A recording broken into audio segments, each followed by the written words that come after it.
Here's a number that will probably not impress you at first. $100,000. That's the one. Not a million, not 10 million, 100,000. In the history of personal finance advice, that is the number that separates the people who eventually get free from the people who don't. And the reason most people dismiss it is because they don't understand the physics of what's actually happening at that threshold. The brutal mathematical reality is this: the distance between $0 and $100,000 is harder to cross than the distance between 100,000 and 1 million. That statement sounds insane. It sounds like something you'd hear from someone who has already crossed it and conveniently forgotten how hard the beginning was. But it isn't sentiment, it's arithmetic. And once you see the actual numbers, once you understand why your savings account feels like a treadmill and why your portfolio seems to do absolutely nothing, despite years of discipline, everything about the way you think about money will change.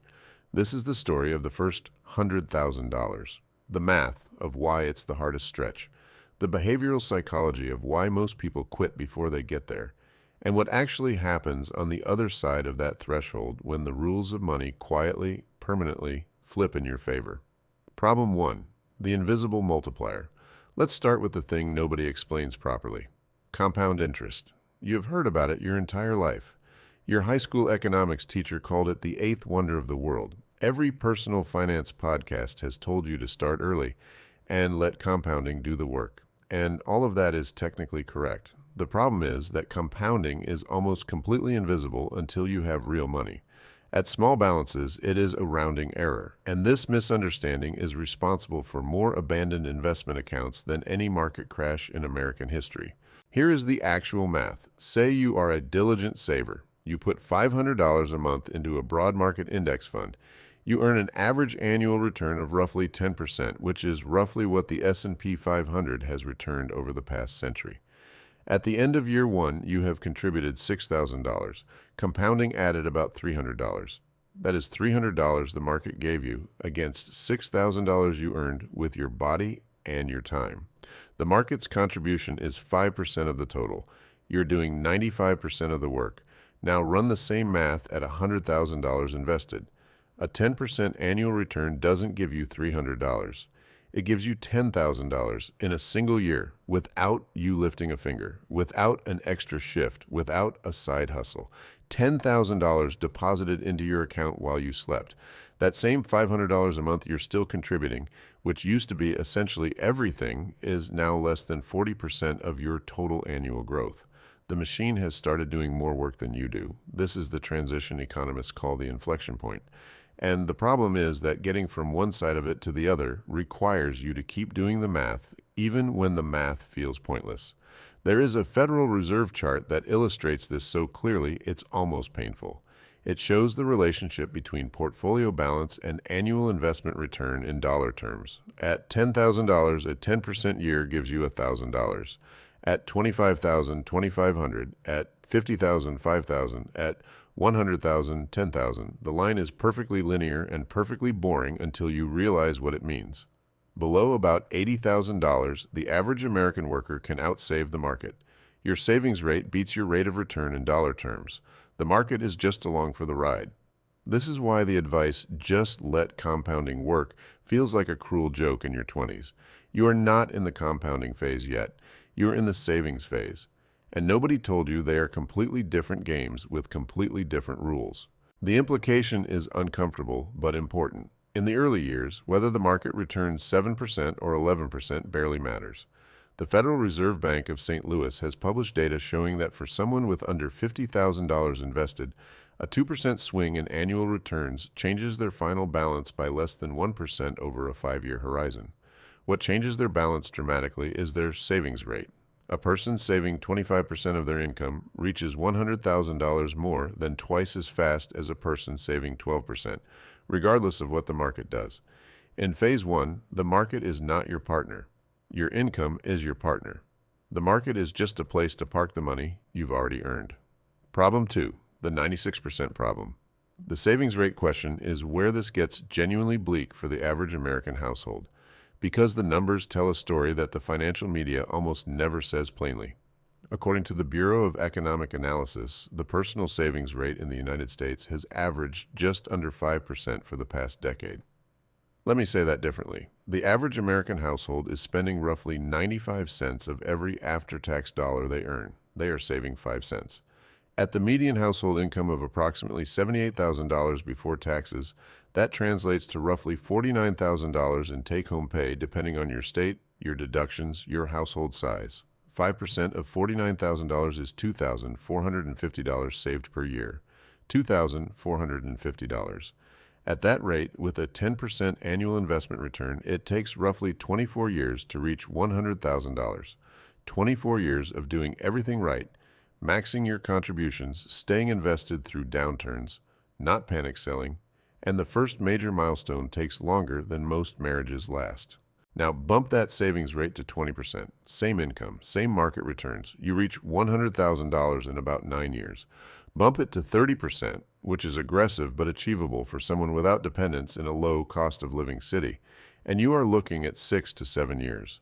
The savings rate is not just one of several levers you can pull. In phase 1, it is the only lever that meaningfully matters. The reason this doesn't get said more clearly is that it requires telling people an uncomfortable truth. You probably need to dramatically restructure your life if you want to cross this threshold in a reasonable amount of time. Not tweak it, not subscribe to a budgeting app, restructure it. The math leaves very little room for soft advice about cutting your morning coffee. And this is where the American financial environment actively works against you. The United States is the most sophisticated consumer economy ever built. The infrastructure of retail, advertising, financing, and social pressure is specifically designed to convert your income into someone else's revenue before it can become your assets. The average American household carries over $6,000 in credit card debt. Student loan balances across the country exceed $1.7 trillion. Median new car payments now sit above $550 a month. These are not random outcomes. They are the predictable result of a system that profits when you spend rather than save. The people who reach $100,000 quickly are almost universally doing something that looks antisocial from the outside. They are saying no to things their peer group is saying yes to. The car, the apartment upgrade, the group vacation. They are not being miserable. They are recognizing that there is a temporary phase where the cost of a normal life is measured not in dollars but in years, and they have decided to pay that cost later rather than now. One specific behavioral pattern shows up consistently in the data on early savers. They treat windfalls as assets, not income. The IRS processes roughly 120 million tax refund payments per year. The average refund is just under $3,000. For most households, that money is spent within 60 days on consumption. For the households that reach $100,000 quickly, it goes straight into the market. Every bonus, every overtime check, every freelance payment. It is treated not as permission to spend, but as a brick in the structure they are building. Problem 3. The motivation deficit. The mathematics of phase 1 are punishing enough. But there is a second layer that the spreadsheet doesn't capture. The psychology of doing hard things when the results are invisible. Behavioral economists have a framework for this, called hyperbolic discounting. It is the well-documented human tendency to value rewards in the near future far more heavily than rewards in the distant future. And investing for the long term is essentially a years-long exercise in defeating your own brain chemistry. When you have been investing for 4 years and your portfolio has grown from $0 to $23,000, the math says you are making progress. You're ahead of most of your peers. You have done something genuinely difficult, but the emotional feedback is almost nothing. You don't feel wealthier. Your life hasn't changed. You still take the same commute, live in the same apartment, and experience money the same way you did at 0. The behavioral return on investment is approximately 0, even though the financial return has been positive. This is the phase where most people quit, not because they run out of money, because they run out of meaning. They stop believing the reward is real. And the market usually cooperates with this disillusionment by presenting a correction right when they're most emotionally fragile, somewhere in year 3 or 4, and they sell at a loss, permanently locking in the downside. The Federal Reserve Survey of Consumer Finances has tracked household wealth across income brackets for decades. One of the consistent findings is that wealth accumulation below $50,000 is highly unstable.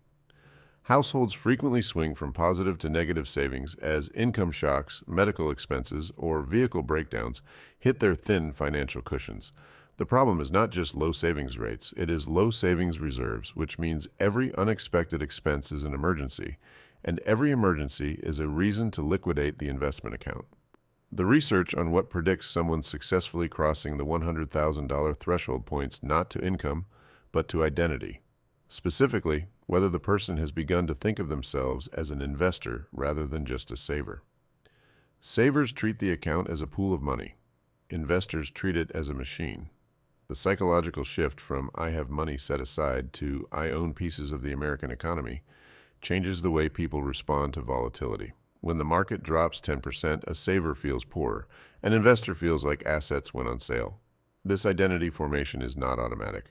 It typically crystallizes somewhere between the first and third year of consistent investing, when someone has survived their first real market drop without selling.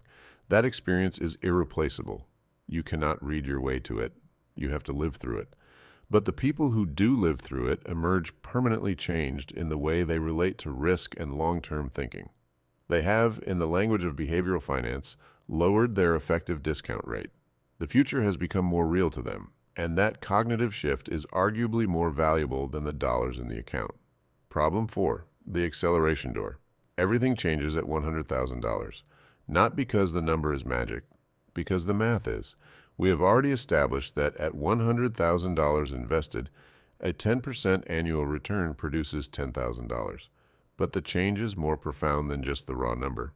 When your portfolio grows by $10,000 in a year without additional contributions, something cognitive happens that no spreadsheet can predict. You begin to understand at a gut level that the system actually works. Researchers at the National Bureau of Economic Research have studied what happens to investment behavior after households cross significant wealth thresholds. Their finding is that the relationship between portfolio value and contribution behavior is not linear. It is a step function. When households cross into six-figure territory, their savings rate tends to increase, not decrease. The conventional assumption is that once people have enough money, they spend more. The data says the opposite is true for people who got there through discipline rather than inheritance. The experience of watching the machine work changes the behavior of the operator. There is also a compounding effect that has nothing to do with interest rates. Social capital. The conversations you get access to change. Your relationship to opportunity changes, not in any mystical sense, but in a very practical one. When you have $100,000 in investable assets, you can participate in financial structures that are simply closed to people with $10,000. Certain employer stock purchase plans, certain real estate investment structures, certain liquidity requirements for lower fee investment vehicles. The financial system is not a single escalator going up. It is a series of platforms, and you cannot access the next platform until you are standing firmly on the one below it. The compounding of optionality is real and is systematically undervalued in every popular discussion of the $100,000 milestone. It is not just that your money starts growing faster. It is that the quality of opportunities available to your money improves simultaneously. The machine becomes more efficient precisely when it is finally large enough to produce visible output. There is a framework that helps clarify the journey. Think of wealth accumulation in 3 distinct phases and name them not by what they feel like emotionally, but by what is actually happening mechanically. Phase 1 runs from 0 to approximately $100,000, adjusted for your cost of living and your local wage floor. In this phase, your savings rate is the dominant variable. Market returns are secondary. The correct behavior is simple. Maximize income, minimize consumption, and deposit the difference consistently. Do not optimize portfolio allocation. Do not time the market. Do not research individual stocks. The compounding returns on those activities are effectively 0 in Phase 1. The compounding return on increasing your savings rate by 10 percentage points is enormous. Phase 2 runs from $100,000 to approximately $500,000. In this phase, compounding becomes visible. Your annual investment return begins to materially contribute to your net worth alongside your contributions. The correct behavior shifts. You stop treating the portfolio as a savings account and start treating it as a growing business. You diversify intelligently. You rebalance. You think carefully about tax-advantaged structures because the size of your holdings makes tax efficiency meaningful in dollar terms. Phase 3 runs from $500,000 upward. In this phase, your portfolio moves by tens of thousands of dollars in a normal year without any action on your part. Your contributions, even substantial ones, are relatively small compared to the market's contribution. The correct behavior shifts again. The focus moves from accumulation to preservation, allocation, and eventually to designing how the wealth integrates with the rest of your life. Most Americans never make it through phase one. According to the Federal Reserve's most recent survey of consumer finances, the median retirement account balance for Americans between the ages of 45 and 54 is approximately $115,000. The median, not the average. Half of Americans in their peak earning years have less than that number in retirement savings. They spent 20 or 30 years in the workforce and never cleared the phase one threshold in a meaningful way. That is not a statement of moral judgment. It is a statement about systemic design. The American economy is exceptionally good at converting labor income into consumption before it can become capital. The default path, the path of least resistance, is to spend what you earn and save what's left over, which is typically nothing. Getting to $100,000 requires consciously and repeatedly choosing the non-default path. It requires doing things that feel abnormal in an economy built to monetize your comfort. But here's the thing that most discussions of this topic either miss or understate. The difficulty of phase one is not just a problem to solve. It is a filter. The financial discipline required to accumulate the first $100,000 under modern American economic conditions is the same discipline required to manage $1 million, $10 million, or $100 million wisely. The math scales. The behavioral requirements don't change much. What the first 100,000 builds is not just a balance. It is a set of cognitive tools that make every subsequent level of wealth more likely to last. The people who inherit large sums without having gone through phase one experience this in reverse. Research consistently shows that inherited wealth evaporates faster than earned wealth, not because the beneficiaries are foolish, but because they never built the behavioral infrastructure that the earning process forces you to build. The grinding, invisible, emotionally unrewarding work of phase one is not an obstacle to wealth. It is the foundation of it. $100,000. It is not impressive at a dinner party. It does not buy you freedom in any immediate sense. You cannot retire on it. You cannot even stop working for it. But it is the exact point where the physics of money change in your favor, where the machine begins to do more than you do, where the game stops being about how hard you can push and starts being about how well you can steer. It is the most important financial threshold most Americans will ever face. And the uncomfortable truth is that whether you cross it or not is less a function of your income than of your decisions in the 10 years after you first understood it was possible. Understanding money is your best defense. This is More on Money, USA.